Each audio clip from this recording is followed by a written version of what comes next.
Business Club de France des entrepreneurs avec Michel Picot. Bienvenue dans le Business Club de France des entrepreneurs et on commence tout de suite avec l'actu des entreprises. La marque de café Malongo accélère son développement dans la fabrication de machines à expresso. Jusqu'à présent, la société niçoise fabriquait ses machines en Chine, puis l'entreprise a choisi la Vendée pour fabriquer en France cette fois-ci. Et désormais, Malongo dispose de sa propre usine à La Roche-sur-Yon précisément.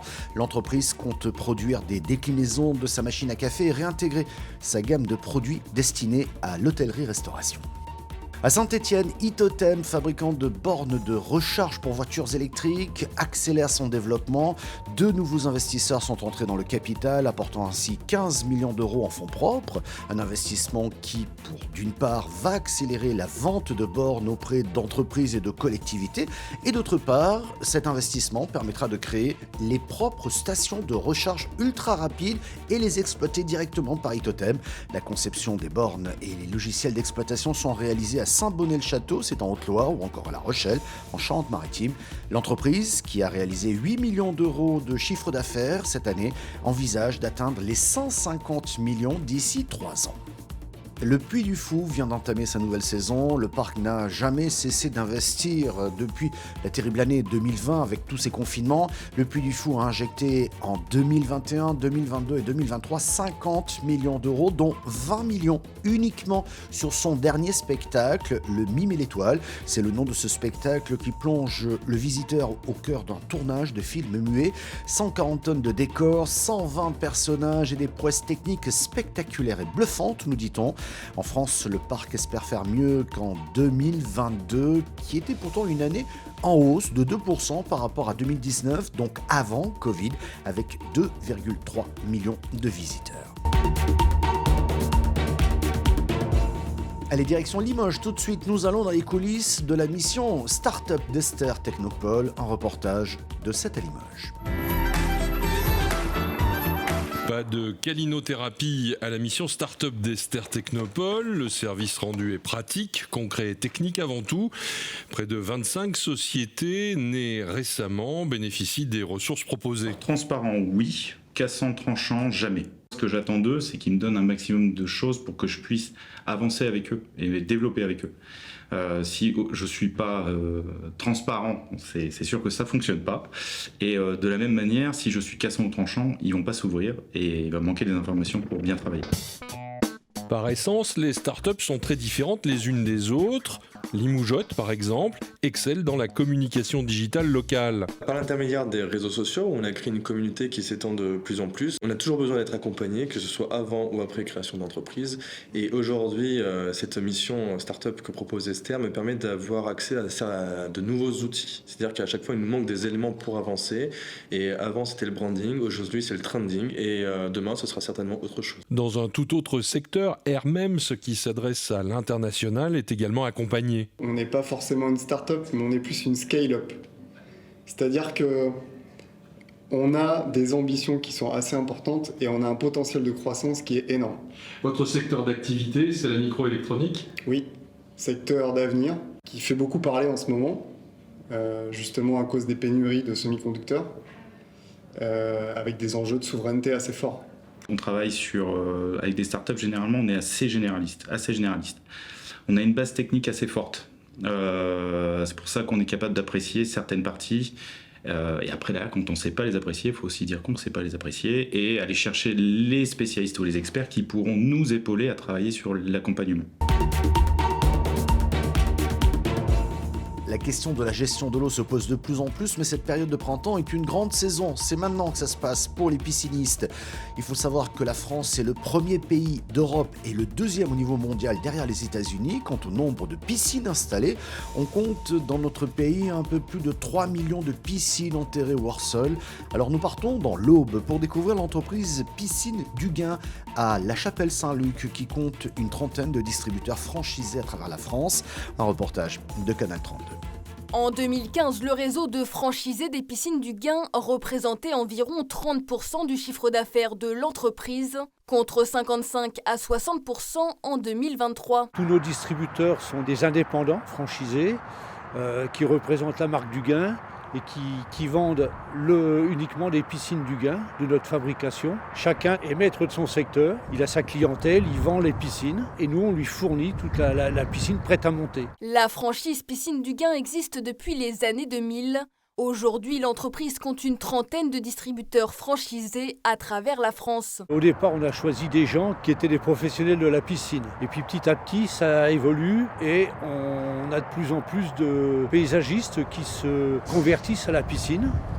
Et on a aussi des responsables d'entreprise, des cadres d'entreprise qui se mettent à la piscine, principalement sur la partie ouest et nord de la Loire. Parmi les distributeurs franchisés, Altin Utah vend des piscines du Gain dans le Finistère depuis février 2020. Avant de vendre la piscine du Gain, j'ai travaillé pendant 6 ans en sous-traitance pour plusieurs piscinistes ici dans le coin. La chose qui a attiré l'attention, c'était le 100% béton et une piscine monobloc. Ça veut dire une piscine, tout le béton est coulé en même temps et ça fait une rigidité et une solidité supérieure à certaines piscines du marché, quoi. En moyenne, le distributeur vend entre 25 et 30 piscines du Gain par an. On a un catalogue. Une fois que le devis a été signé, on commande la piscine chez du Gain, la maison mère, à Troyes.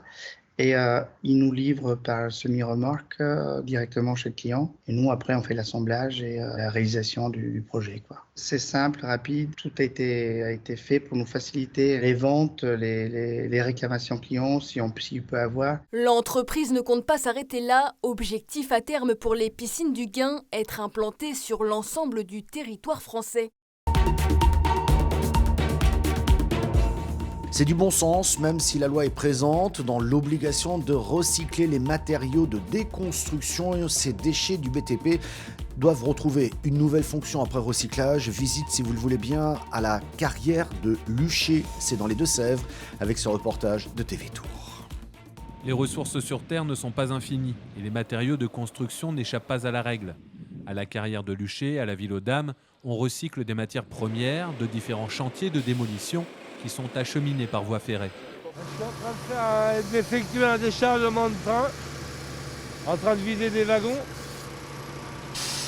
Le recyclage des matériaux concassés sert à recréer des granulats, de la matière première secondaire, utilisée dans les chantiers de travaux.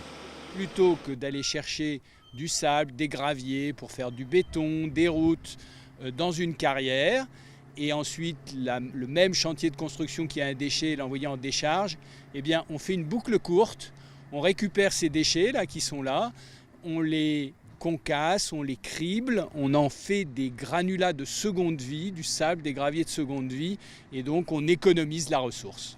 Qui plus est dans un département déficitaire en termes de matières premières de construction, si bien que recycler des granulats pourrait devenir une nécessité. Ces matériaux, le fait de les ramener par train, en fait, on a une économie d'émissions de gaz à effet de serre, de camions en fait, qu'on va mettre sur la route. Donc c'est la naissance de cette plateforme. Après, comme on a un grand site, on s'est intéressé à la déconstruction et au recyclage des matériaux. Pareil, on est sur la région tourangelle, on est consommateur de beaucoup de matériaux alors qu'on en produit très peu. L'Indre-et-Loire produit 700 000 tonnes de granulats naturels par an. Son besoin dépasse les 2 millions de tonnes et demie. Et puis les très attendues navettes fluviales Metso à Metz, elles avaient été prises d'assaut dès le premier jour d'ouverture, c'était le 1er juin 2022, un mode de transport en commun sur l'eau qui a très vite séduit les utilisateurs. Ce dispositif, d'abord expérimental, pourrait devenir pérenne dès cette année. Un reportage à bord, embarquement immédiat avec Moselle TV. Loin du trafic routier, seul le bruit de l'eau se fait entendre à bord de ce bateau 100% électrique. Mais c'est loin d'être l'unique avantage du Graouli, navette de 75 places du réseau Metso.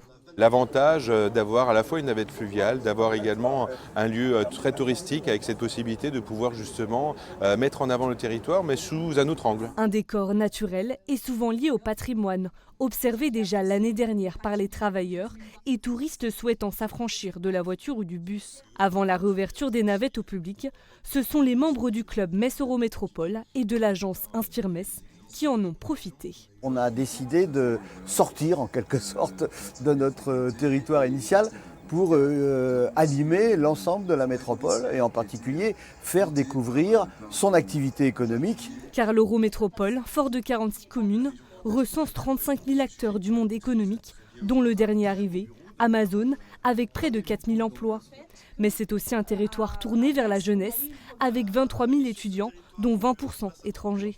Autant de futurs utilisateurs du réseau Messo, d'autant que plusieurs communes sont longées avec ce parcours long de 2,5 km. Je pense qu'en termes d'attractivité, c'est très important pour la commune et je souhaiterais même qu'elle puisse se faire aussi le dimanche parce que nous avons un marché une fois par mois, le dimanche matin. Dans l'idéal, ce transport fluvial doit encore évoluer pour desservir notamment Ars-sur-Moselle. Ce qui n'était alors qu'une expérimentation l'année dernière commence petit à petit à prendre de l'ampleur. Le portrait de notre entrepreneur de la semaine, accompagné par le réseau BGE. Il s'agit de Aéro Normandie, c'est le nom de cette entreprise créée par Élodie Martin. Et nous partons tout de suite à Saint-Aquilin de Passy, c'est dans l'Eure, en Normandie.